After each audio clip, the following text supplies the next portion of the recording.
विश्वास है तो कंकर में शंकर है, विश्वास है तो खंबे में नरसिंह भगवान है, विश्वास है तो जल में गंगा है, गंगा जल,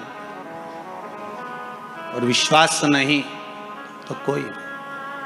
मानो तो मैं गंगा माऊं, ना मानो तो बहता पानी।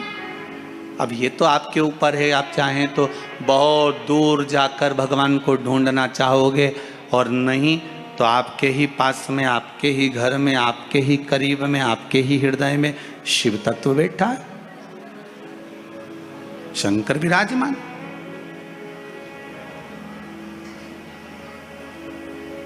आप उसको ढूंढो। अब माता अहिल्याबाई की माता सुशीला शिंदे जी ने कहा, गर्भ नहीं ठहरा है, बच्चे नहीं। श्री मनकोजी शिंदे ने कहा, क्यों चिंता करती है, काय का टेंशन, काय की चिंता। मेरा उघड़दानी, मेरा भोलेनाथ कभी खाली नहीं छोड़ता। सब शिव महापुराण की कथा कहती है, आप अगर विश्वास रखे हो,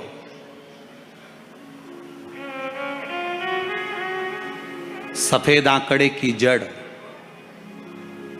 जिस नारी का संतान नहीं हो, गर्भ नहीं ठहरा हो, सफेद आंकड़े की जड़, जिस देव अधिदेव महादेव की कथा जिस तुम्बरुका जी ने श्रवण कराई है, शंकर भगवान जिनके सामने बैठकर शिव पुराण की कथा सुन रहे हैं, उन तुम्बरुका जी का नाम लेकर शिवलिंग पे से 21 बार घुमाकर मंदिर में ही कमर पर 7वें दिन रजस्वला धर्म के जो बांध लेता है, और एक पीपल का पत्ता अवधूतेश्वर महादेव का नाम लेकर शंकर पर चढ़ाकर उसको गाय के दूध में उकाल कर रात्रि को दोनों पति पत्नी अगर पीकर सोते हैं, 3 महीने में भगवान भोलेनाथ उसकी गोद भर देते हैं। ये शिव तत्व।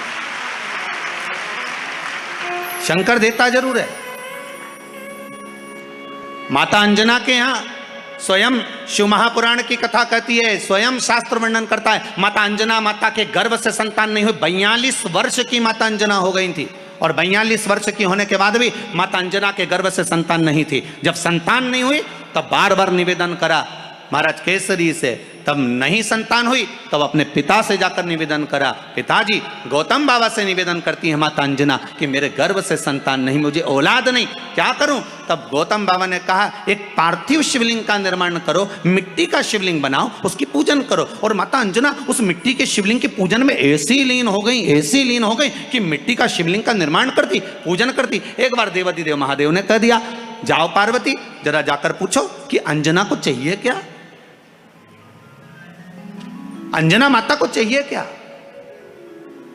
अच्छा, सारे देवताओं को सबसे ज्यादा टेंशन देवाधिदेव महादेव से रहता है, क्योंकि ये बिना सोचे बिना समझे किसको क्या दिया है कोई भरोसा ही नहीं होता। एक बार तो ब्रह्मा जी ने खुद ने कह दिया, साहब हमको तो इस्तीफा दे दो, हमको नौकरी करना ही नहीं बैकुंठ में बिल्कुल भी। तो भगवान विष्णु ने पूछा, हुआ क्या। बस प्रभु, राजा श्वेत की अंतिम समय, प्राण छूटने का दिन, उसको यमराज लेने के लिए गए, और देवाधिदेव महादेव वहां खड़े हो गए, और क्या क्या लेके मत चले जाना, उसकी अंतिम सांस, और क्या क्या लेके मत जाना। और मेरा बेटा जब लाने लगा तो उसके प्राणों को हर लिया, यमराज ही मर गया। फिर मेरी पोती गई मृत्यु देवी, उससे कहा उठा ला राजा श्वेत को। वो राजा श्वेत को जैसे ही मृत्यु देवी ने फांस डाली, भगवान शंकर ने उसको भी मार दिया। अब बताओ, सूर्य नारायण भगवान बोले कि मेरा बेटा भी मर गया, मेरी पोती भी मर गई, अब बताओ क्या करें। तो भगवान ब्रह्मा जी ने शंकर जी से जाकर कहा, भोलेनाथ ये आपकी आदत बहुत गलत है, जब इसको मरना था तो आपने क्यों बचाया। शंकर जी बोले, मेरे मंदिर में बैठा था, जगह तो देखो कि कहां बैठा है।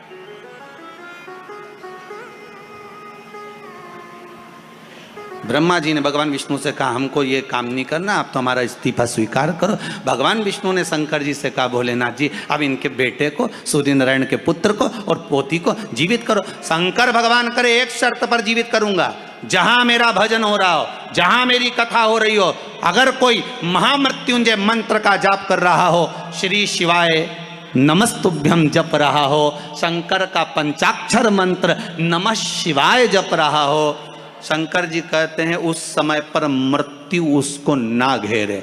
तो इतने में सूर्य नारायण भगवान कहते हैं शपथ लेता हूँ, संकल्प लेता हूँ, जहाँ आपका नाम होगा, अगर पृथ्वी पर कोई मरने का भी समय आ गया तो पहले आपसे पूछा जाएगा उठा ले। तुम बोलोगे तो बात दूसरी है। शंकर जी बोले हम बताएंगे तो उठाना, हम बोल दें अगर ये शंकर जी का नाम जप रही है और पड़ोसन नी जप रही है तो हम इशारा कर देंगे बाजू वाली को उठा लो। तुम टेंशन मत ले।